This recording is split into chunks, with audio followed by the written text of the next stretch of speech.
In the dusty lands of Tikrit, near the great Tigris River, a child was born in the year 1137 who would one day change the fate of the Muslim world. His name was Yusuf ibn Ayub, but history remembers him as Salahuddin Ayubi, Saladin, the righteous warrior, the merciful conqueror, and the man who reclaimed Jerusalem. His story began in a time when chaos and division ruled the Muslim lands. The Crusaders from Europe had taken the holy city of Jerusalem almost a century earlier, and Muslim rulers were more busy fighting each other than uniting against their common enemy.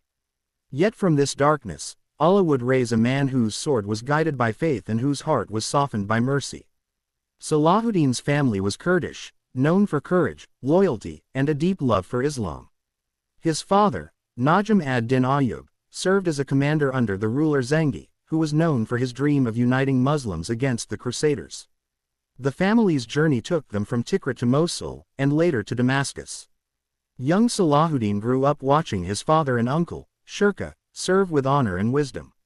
While many children of his age played in the streets, Salahuddin spent hours learning the Quran, listening to scholars, and observing soldiers train. He admired the discipline of warriors, but more than that, he admired their devotion to justice and faith. From an early age, he showed a calm and thoughtful nature. He was not quick to anger, nor was he easily excited. Those who knew him said he loved listening more than speaking. He preferred the company of scholars and imams to that of loud soldiers.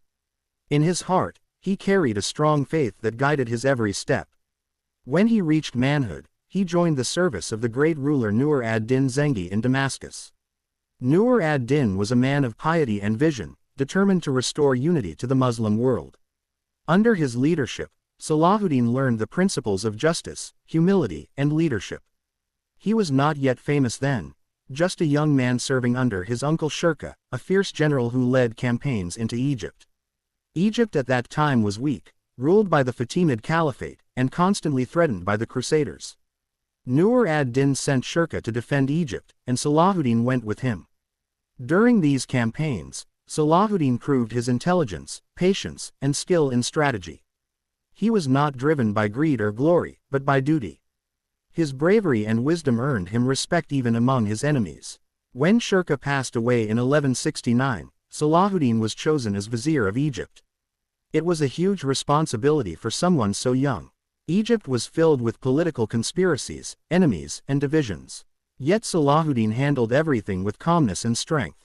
He ended the Fatimid rule and restored Egypt's loyalty to the Abbasid Caliph in Baghdad, uniting it with Syria under the banner of Sunni Islam. But even as he gained power, he remained humble. He continued to live simply, avoided luxury, and spent his wealth on helping the poor, building mosques, and strengthening the army. Still, Salahuddin's heart carried a burning dream, to liberate Jerusalem from the Crusaders. To him, it was not just a city, it was the heart of Islam, the land where the Prophet Muhammad had ascended to heaven during Isra and Miraj. He believed that Muslims could only win if they were united, pure, and faithful. So before drawing his sword, he worked on uniting hearts.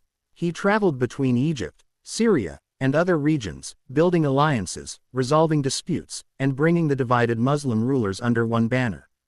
His justice became legendary. He treated even his enemies with fairness. When people came to him with complaints, he listened patiently. He did not allow cruelty or corruption in his lands. His soldiers loved him not because of fear, but because of his kindness and example.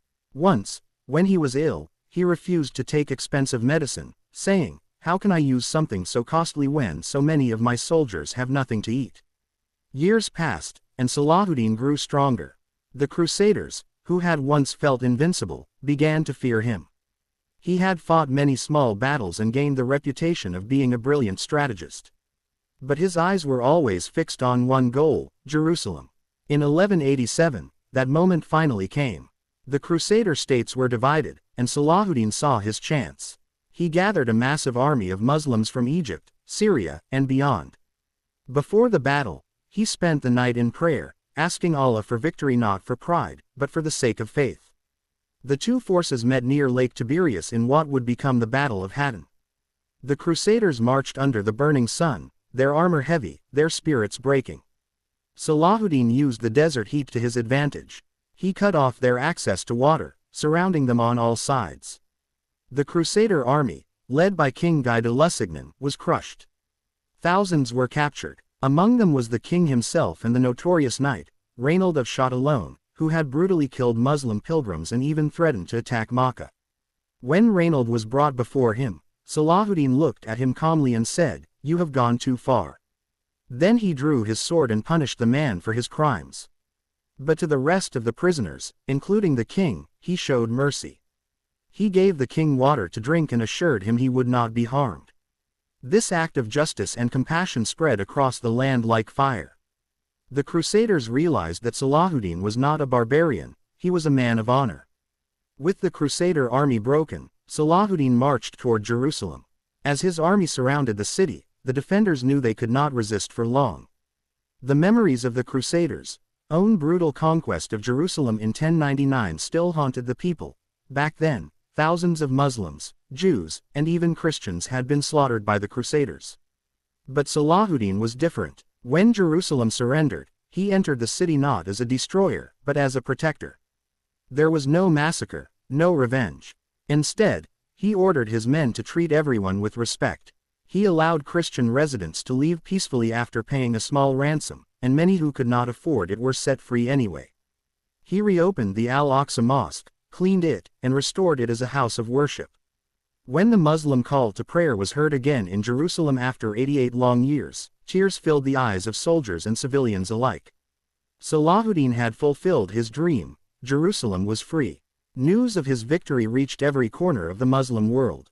People rejoiced, praising Allah and celebrating Salahuddin as a hero. But he did not let pride enter his heart. He thanked Allah for granting him success and reminded his followers that it was faith, not power, that had won the day. Yet his challenges were not over. The Crusaders of Europe were furious. They launched the Third Crusade, led by some of the most powerful kings of the West, including Richard the Lionheart of England. Richard was brave, clever, and determined to reclaim Jerusalem. For years, Salahuddin and Richard fought battles across Palestine. Though enemies, both men respected each other deeply. When Richard fell ill, Salahuddin sent him his own doctor and gifts of fruit and ice to ease his fever. When the Crusaders captured Muslim prisoners, Salahuddin offered to exchange them for Christian captives. Their war was fierce but filled with moments of rare chivalry and respect.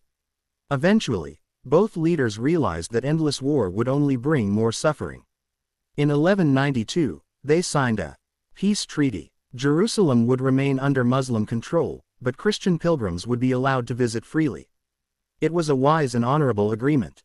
Richard returned to Europe, and Salahuddin returned to Damascus. By then, he was aging. Years of war and leadership had taken a toll on his health. Yet he continued to rule with fairness and generosity. He refused luxury, giving away his wealth to the poor and supporting scholars and orphans.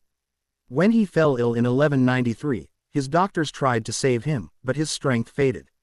On his deathbed, he whispered prayers and asked for forgiveness. When he passed away, his treasury held only a few gold coins. The ruler of vast lands had died almost penniless, because he had spent his life giving to others. When news of his death spread, the world mourned. Muslims wept for their hero, and even Christians sent words of sorrow, for they, too, had admired his honor.